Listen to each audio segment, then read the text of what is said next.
CM Revanth Reddy వ్యాఖ్యలు కాంగ్రెస్ విధానాలకు వ్యతిరేకంగా ఉన్నాయంటూ రాజగోపాల్ రెడ్డి విమర్శించారు. రాబోయే 10 ఏళ్లు తానే ముఖ్యమంత్రినని రేవంత్ రెడ్డి వ్యాఖ్యానించడం సరికాదంటూ ఎక్స్ వేదికగా ఆయన ప్రశ్నించారు.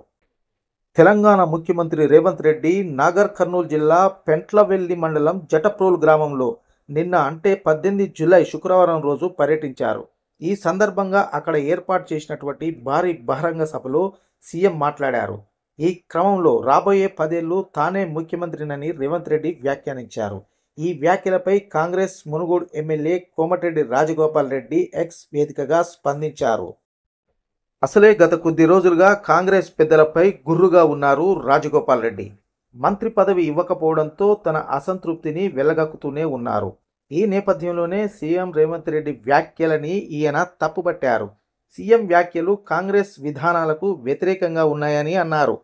జాతీయ పార్టీ అయినటువంటి కాంగ్రెస్లో అధిష్టానం ఆదేశాల మేరకు మాత్రమే ప్రజాస్వామ్యబద్ధంగా ముఖ్యమంత్రి ఎన్నిక ఉంటుందని ఆయన తెలియజేశారు.